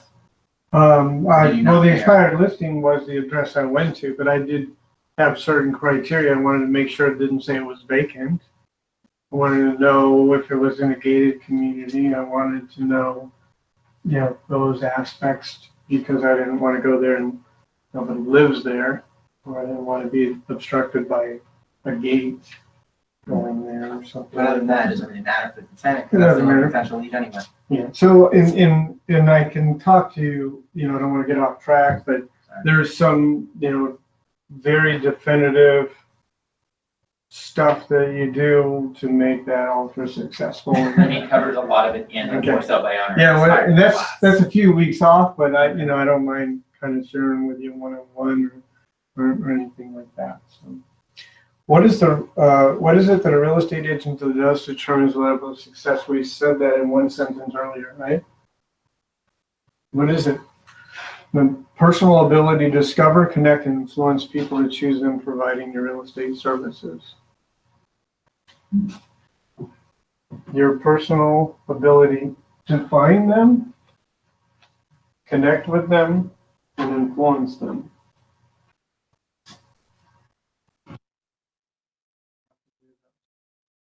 So when you want to be ultra successful, what is it you need to do? It's a little bit different. You need to perfect the skills of discovering, connecting, and influencing people that need your services. So just the ability to do it, you will get some business. You don't have to learn a script. You don't have to do it. You can get a certain level of business, but the more you perfect it. So, a little bit off of my norm. My wife used to play softball before I really met her, and she always talks passion about that, doing that. But we somehow recently she got invited to play softball, so she's now playing softball again, and I am trying to play softball. So I am not a good softball player, but compare myself from a couple of months ago till today, I probably am twice as good as I was. And one of the things that I have to do is we go twice a week to a thing called practice. Practice batting, practice throwing, practice running, practice, the details in between there. So I progressively improved my ability to play a little bit better through something called practice. Now, you take a very prominent sports figure that plays baseball, Derek Jeter and whatever, that is ultra good. for some odd reason, they still practice. They're already the best, but they continuously practice. They never stop practicing. And that's the same thing here, practice. Well, one other point to point out, just because you mentioned baseball, some of the highest paid players in the world have a batting average of like 200. So that means they strike out 4 out of 5 times that they get up to bat, and they only hit 200 for 200 out of 1,000. So 1 out of 5 is when they actually hit the ball. 4 out of 5 they strike out, and these people make millions and millions of dollars. So think about it. I'll sign up for that. Yeah, right. I don't think I can get that. Just kidding. I'd probably get it. So what's the common obstacles that prevent us from implementing, the fundamentals I showed you? I showed you 7, but what are they? Don't know how to set up a structure. We're going to give you a structure, whether you like the structure we give you. You're uncomfortable with speaking to strangers. It's just not a part of who you are. You're now, your confidence ain't there yet. So we don't feel like we can serve the capacity that someone expects of us being in this business yet. You're not ready. And so some of you were at the luxury training thing I did last week, the week before last, whatever. I didn't feel like I was ready. Probably wasn't ready, but I am what you call a perfectionist. And the characteristics of a perfectionist is they always think that they can make it a little bit better before they use it. Mm-hmm. Or at least that's the way I am. I need to. So even the day or 2 days before that, all the slides in that whole thing were with this god-awful bright blue background like some of this stuff is. And I thought, man, it's not good enough. And I went through and re-scripted every single slide in all those presentations. Mm-hmm. And then still was trying to improve on it at 11 o'clock the evening before because it's not good enough yet. But at the same time, it's like, everyone else is saying, Scott, we gotta do the luxury training. We're supposed to do this in February or March. And I'm like, you know what? There's a point where you just gotta do it in order for you to make things happen. So it's that self thing that says, well, I don't really want to, the real problem is I really don't want to do the activity. In my case, I did want to do the activity, but I just felt like it needed to be better yet. So you got to stop that and say, enough is enough. I just got to do it. So too many distractions. And if you've got that as a part of your world, you got to solve it. So the solution, the greatest solution to that would be to come into the office. And maybe to work with somebody else, a fellow agent in this room, and try to do it a little bit together. And that would also fit into lack of motivation or determination. I would love nothing else more than to know that every single person in this room was with us 6 weeks from now. I have never had a class that's ever happened. And if you all would make me the first class that does that, we'll go out and celebrate big time. Can we all do that? I'm serious. It can be. And every one of your worlds will be different. 6 weeks. We'll figure out, we'll do something great, but you start off with 1 foot out and you move it, and then the steps get smaller, but you got to be determined. So, we talked about this. What is a goal? The object of a person's ambition or effort and aim or desired to get a desired result. To me, a goal is the result of performing actions that collectively accomplish your purpose. So you have to do the little things. A goal is the achievement accomplished which serves its purpose. So I'm going to try to roll through this because I'm getting slow. You know, and it's going to be different. Some of you is going to be, you know, I want to earn a 6-figure income. I want to do 40 closings. I want to sell 40 of them this year. I want to sell more homes. I want to move the needle. I kind of want to get out of the 125,000 range, and I want to get more 250 range homes. I want to help renters become homeowners. I want to help people not pay somebody else's mortgage, pay their own mortgage. You know, whatever the goals are. So, what would you do if you had 100,000? You know, those are the things. And we talked about that. If you want to do 40 closings. So here's something to know. You know, the first brokerage I ever was with, it was really pushed hard to, you know, you were a great agent when you sold, you know, you had the most transactions. You know, the agent would come in and brag, I got 8 listings. You know, it's a big deal. You know, it's how many of them actually succeed in closing, or what does it really mean to know that, you know, I comfortably sold, I think it was 9 or 10 homes in 9 months and did 9 million. Because they were just a different price category. So I changed my game plan not to work harder, a little smarter. But there's some pros and cons that come with all that, you know. So it's not about how many sometimes, it's about, you know, quality over quantity, it could be.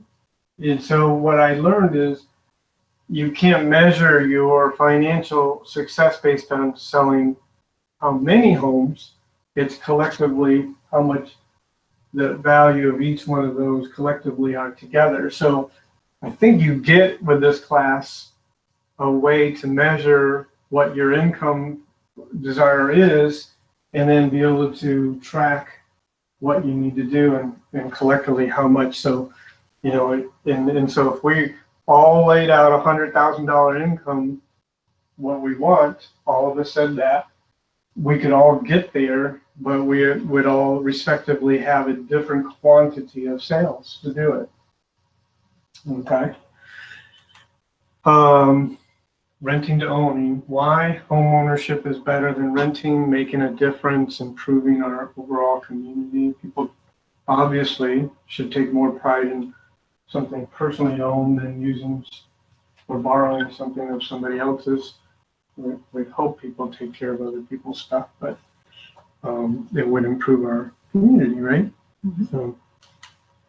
So, okay, sometimes some of your goal set isn't really directed towards income at all, or you know, being more healthy, and so that's another thing. You know, I don't make decisions on what you do, but I do know that some tiny level of investing into a physical activity, actually, I don't know, a doctor might tell you how it happens, but if you don't have physical activity, you're in at least for me personally, I'm more run down, less energetic.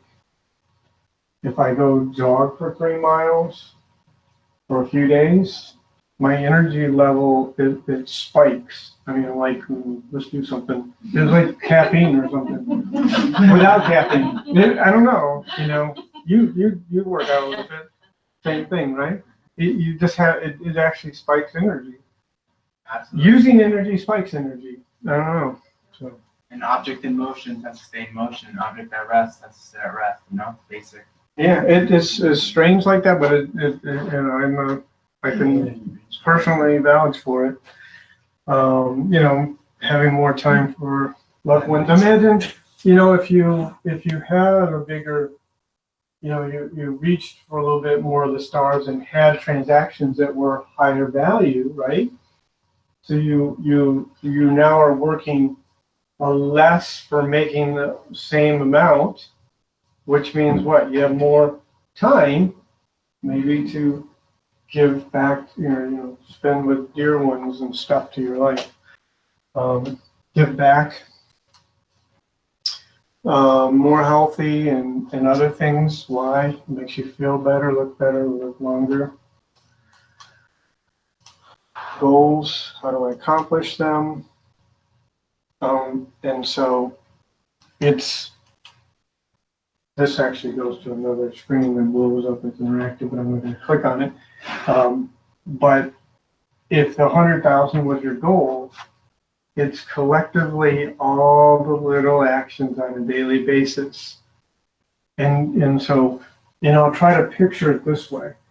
You see it as one monster goal, but in order for you to help your mind accept doing it, you have to look at it in smaller pieces. So the first thing, if 100,000 is your goal, how much is that on a monthly basis? It's about $8,600 or something like that. So look at it there. So on average, $8,600. And then how many, sales essentially would give me $8,600? Maybe 2. So those are $4,300. Okay, so you kind of break it down, and then how do I get to there?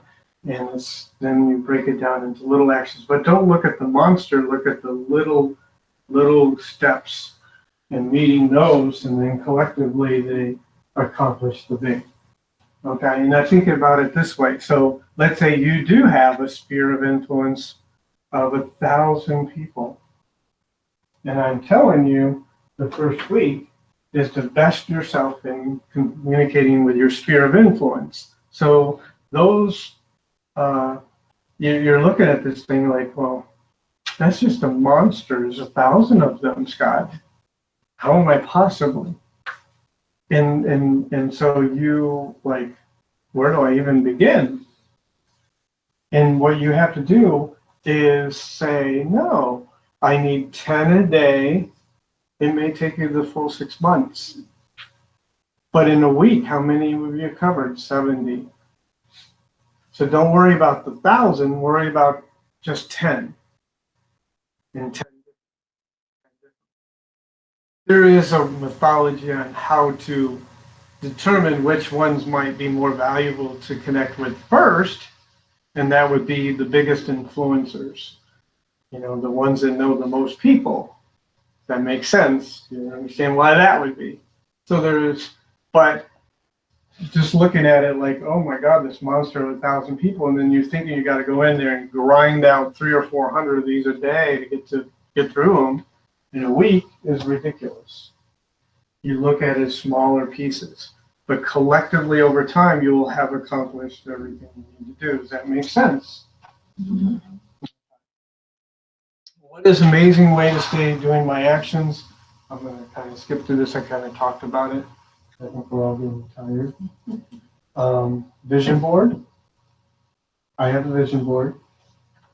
There's some things on my vision board that are embarrassing that I haven't really applied to doing, and other things I've exceeded.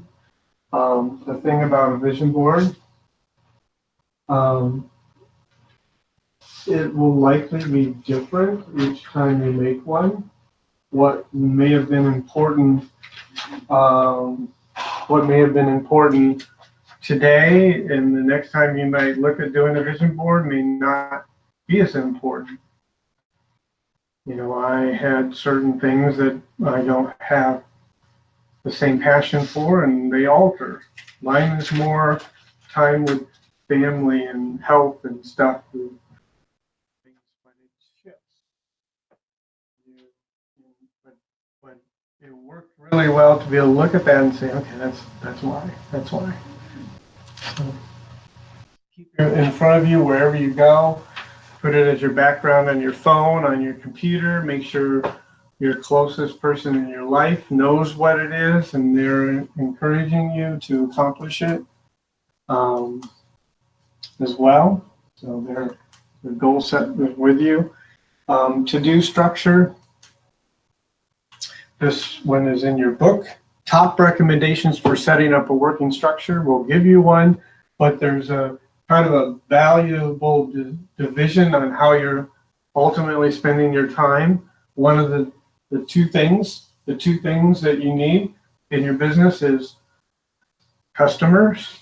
So how do I get customers? And then how do I nurture those customers to transactions? So if I said those two functions are your first half of the day. First half of the day is focused on capturing new leads. That means capturing new leads would be the practice of the skill set and then the lead generation, the lead follow-up. Why is that valuable in the first half of the day? There is a schedule on your handout there. You want to mark that. Why would I want to do that activity first? Set aside it's the most important thing in your business. There is some rules to understand about why that would make sense to do first. Is anybody starting to feel drained?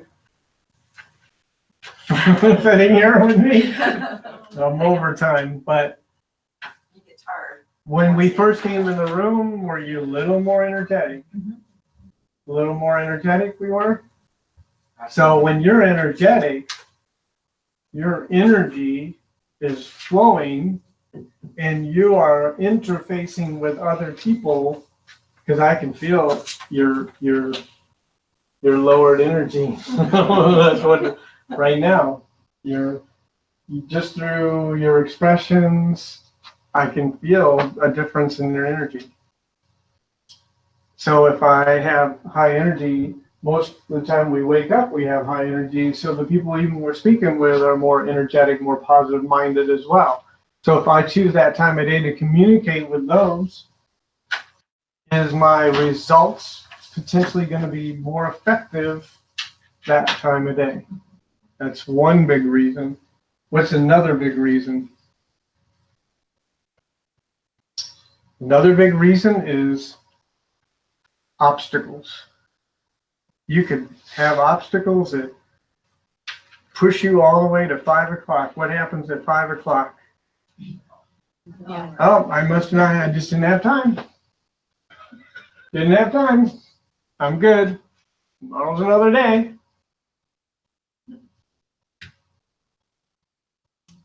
Okay? You are more energetic with positive mindset, which will increase your results. You'll certain to attend to the activity rather than missing it because of interruptions that occupy your scheduled time or lack of motivation. Or you could get 3 o'clock and say, "No, I'm done."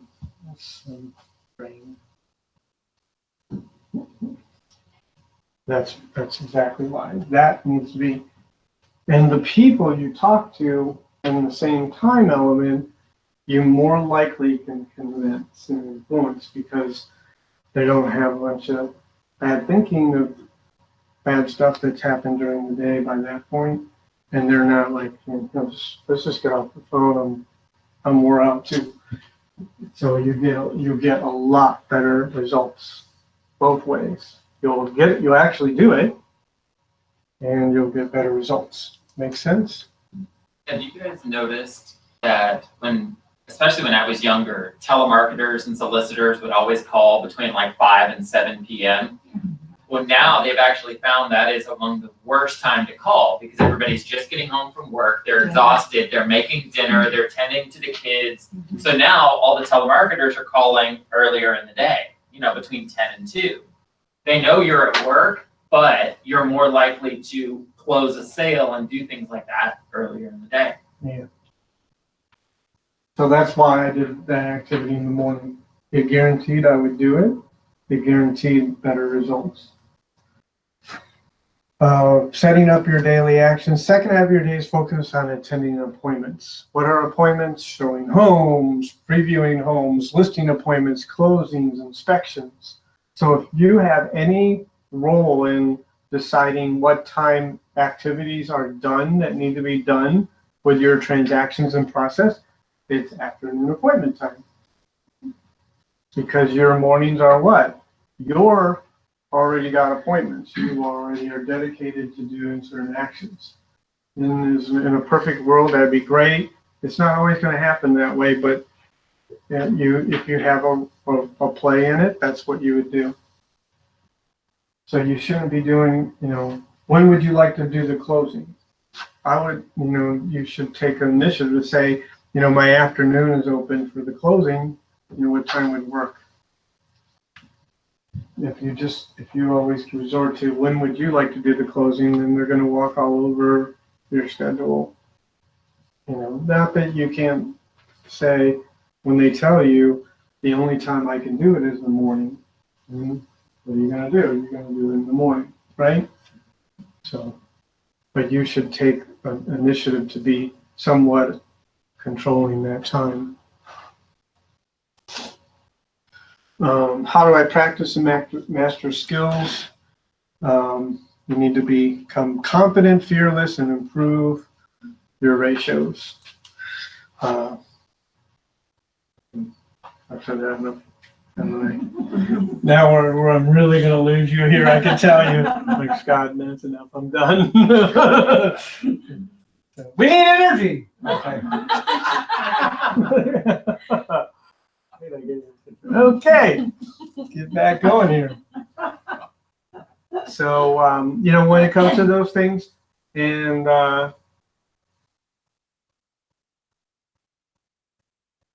so what letter comes after D?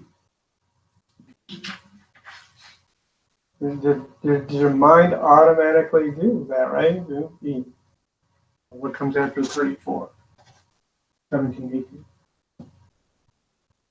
You're programmed. You are programmed. Can you imagine that level of programming for how you respond? And you just went boom. And it was always the right words. And it always created opportunity. That'd be great. It'd be great, wouldn't it? It's gonna take a lot You of can work do to that. Practice. And you can, and it works. Trust me. I'm a proven example of it. And so it's about what you say and how you say it, how you respond, that will totally change your world. And this business and maybe other stuff too, but that's expensive. So read them quietly, read them out loud, write them, record them. Your phones, you can download free apps now that says record. It creates an MP3 file and you can push play. And then just be it in your head. So I want to be able to come in here one Thursday and say you can't open your book and then tell me your script. And you're going to go, oh, God, where's my book?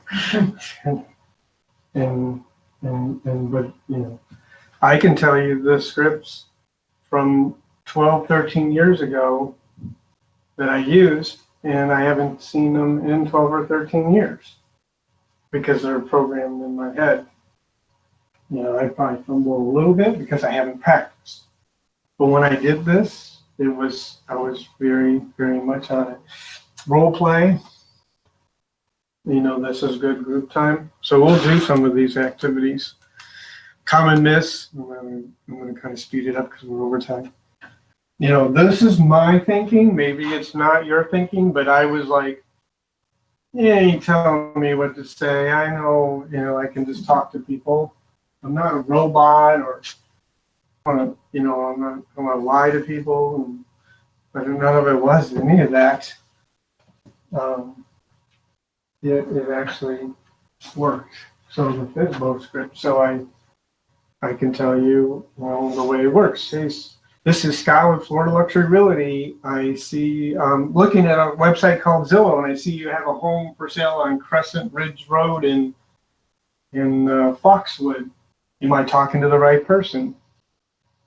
Then I'm demanding there's intentionalism going on there, because I really know I'm talking to the homeowner. So I automatically ask a question where they're going to automatically have to say yes. And I know that if I can get somebody to say the word yes 3 times, they're going to do business with me. And that's all I got to do. See the value of that? Yes, great. And there's a big response. And so if I had a buyer for your home, would you be willing to work with me? It's going to get a yes. 2 of them. Great. So I'd like to see if I can make an appointment to come over and see your home for prospective buyers. Can I do that this afternoon? Or I could do it tomorrow in the afternoon, which would be better for you. Now I might get an objection. I might get a resistance, or I might get a, sure, 2 o'clock will be fine. But if they don't say 2 o'clock is fine, I know how to respond again. And I will get them to say yes, almost. And I will be able to go over and see the home. So, important. You're not pretending, you're being honest. The scripts are not plain stupid. And they're not you. Because the way the coach that I used to learn scripts wrote the scripts were not exactly the way I said them. I used my own way, but I asked the same questions. Every single question, some of the questions I questioned and said, is that important? Why would I even ask that? And they would explain it. So I can explain you why every question on there is important in all the scripts, because there is a purpose and reason for them. Facts, when you practice them, they'll sound natural when you speak them to prospects. So when I speak to FSBOs on the phone, you would think I'm just having just a generalized conversation with them. You wouldn't even know that I'm using scripts, and I already know the next proper question to ask or the next response to give at all moments. I found that so aggravating to have someone speak to you in a voice that you know is fake, like you can tell. A woman or a man. It's, oh, hi. No, you can tell. I'm like, really? I don't even want to talk to you. Yeah. So we know the fact here, consumers have already agreed to obtain real estate services, and through the use of scripts or through you having the skill set to connect and convince them, you have to feel in your own mind that by them choosing you was the best decision they could ever make. Because you're going to deliver incredible to them. And that once you have to believe in yourself. So interesting, and I'm off topic, but so my son-in-law is now a recruiter for the Air Force, and he pulls out and he has a big book, and it's scripts on recruiting for the Air Force, and that, so they're used everywhere and stuff. So we've already went over that. Habits. I think everybody's wore out, so I'm going to kind of end it. But the thing again is to come back to one is being accountable. If you just can't do it, let's pair you up and work together. Come to the office to do them. If you accomplish what was priorly something that just was like an impossible thing for you to get yourself to do, reward yourself somehow. Remember, $18 Starbucks coffee or whatever they cost. I'm okay with 7-Eleven myself, but